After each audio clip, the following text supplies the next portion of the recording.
that I use. So if Nickel is close to my brewery, Nelson Sauvin from New Zealand is the master, the most farthest.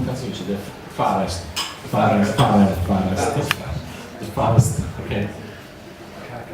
Just because I don't want to have any preclusion, okay? I like to taste and experiment, and so I don't feel me incoerente. Incoerente, come si dice? Incoerenza? Not coherent. Come? Incoherent. I don't feel incoherent, because anyway, it's a joke, okay? It's funny, and so it's stupid, in my opinion, to don't use some raw materials for choice. Okay. I think that spoke of local beers is really important because I think that a microbrewery cannot be strong all over the world if it's not strong in its local place. I think that the first person to conquer are the person that live in your place. The first drinkers of your beer must be the people that live in your place. And this is something that many breweries in Italy understood really well, and that many breweries all over the world understood very well. What is happening now in London, for example, is incredible. Now we have around 83 independent breweries in the city of London. You have to think that 10 years ago there were three big breweries. One was the brewery of Guinness, the other one was Meantime and Fuller. These were the three breweries in London. Now we have more than 80. And so it's something that is growing. No limit is the point. Pietro told it very well. There is a discussion there has been a discussion in the last month in the UK about trying to give a definition to craft beer. So a group of breweries, even big microbreweries like Brewdog, for example, came together to say, okay, try to give a name to what is craft beer, because they have the same problem that we have here in Italy, and the same problem that there is in USA now. There is that big industry of beer are doing crafty beers. So beer that are industrial, but are produced like craft beer. So what is the way in which they do it? They produce for years and years really standard beers. Lager with no flavor, so with bad flavor. You cannot feel the flavor just because you used to drink from the bottle and really cold, and so there is the best way not to feel anything. Then they say, okay, now craft beer is moving, strange beers, people like IPAs. Why?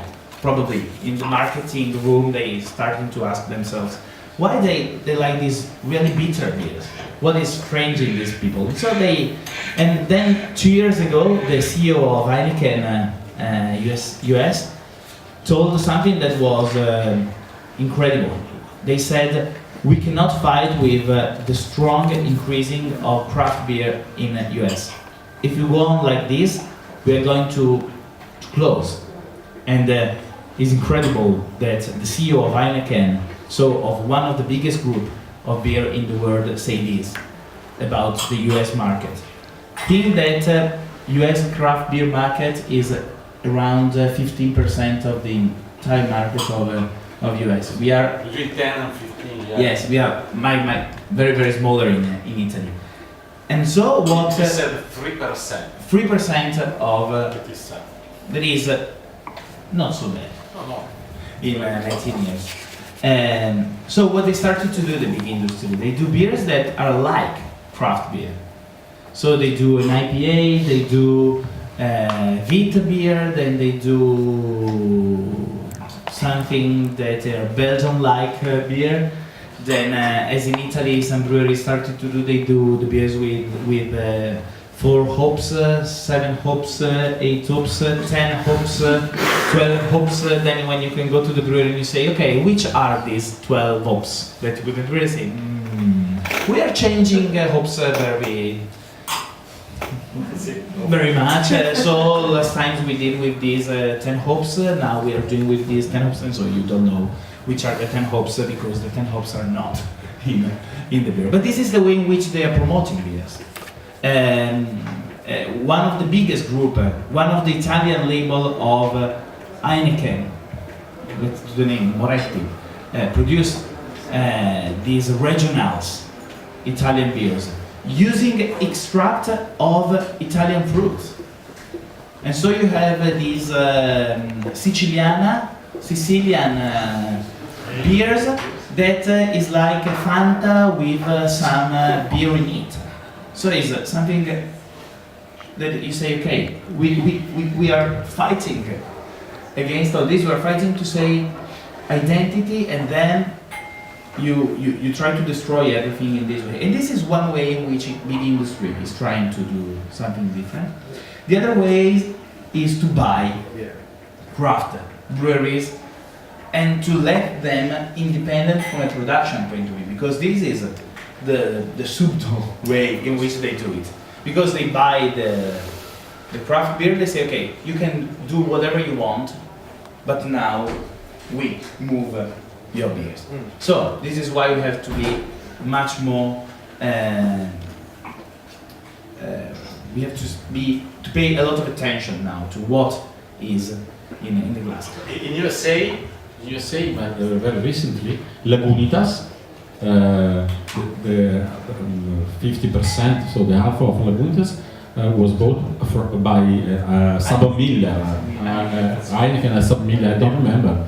Okay, that means Lagunitas is a very famous and big microbrewery. But also in Europe, Schuf, you know, Schuf in Belgium, it's very famous, okay?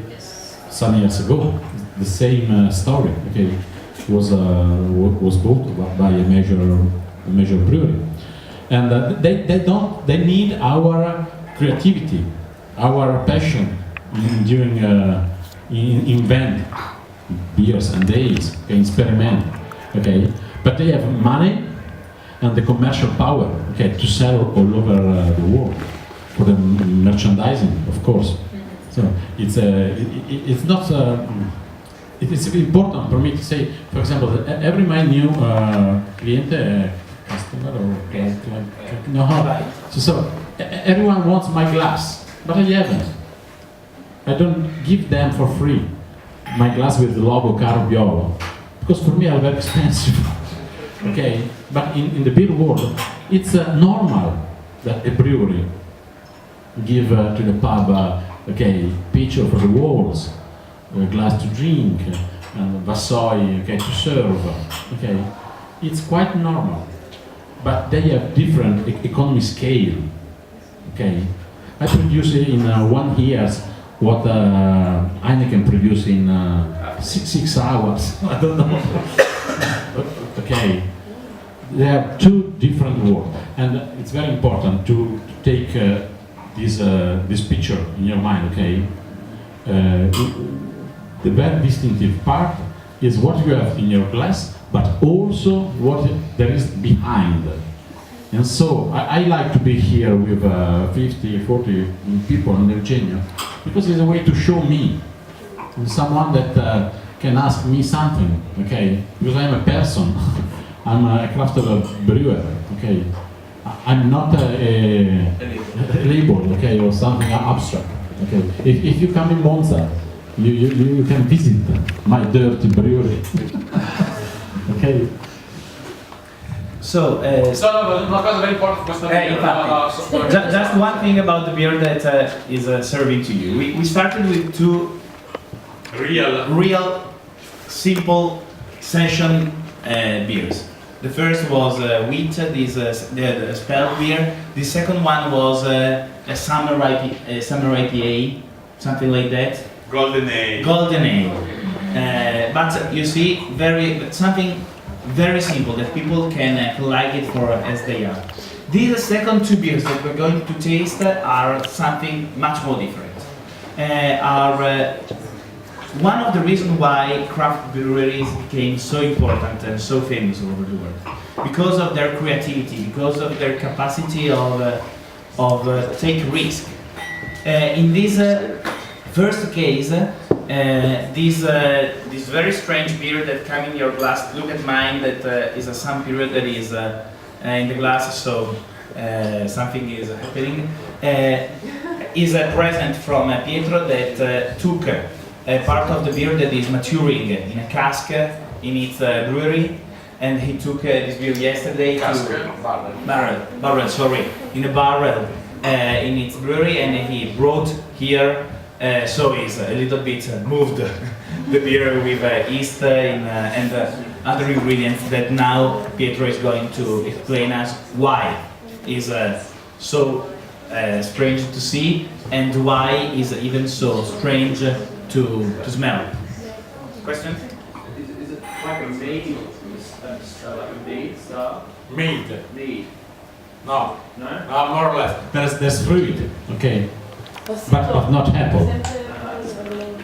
No, so it's very dirty, it's a sort of slurry, because in the barrel I put 75 kilos. It was a barrique, so 225 liters of capacity. I put 25 kilos of Nespole. Look on the Google Translator, Japanese Nespole. No, because there are two kinds of Nespole, Italian fruit, okay. The Japanese, no please, I don't remember the name in English, so. Eugene. And so the beers, it was in the beginning were more like the first, okay, Dinkelweiss. Medlar. Does Medlar means anything to you? No. Those men. Imagine. No, Medlar.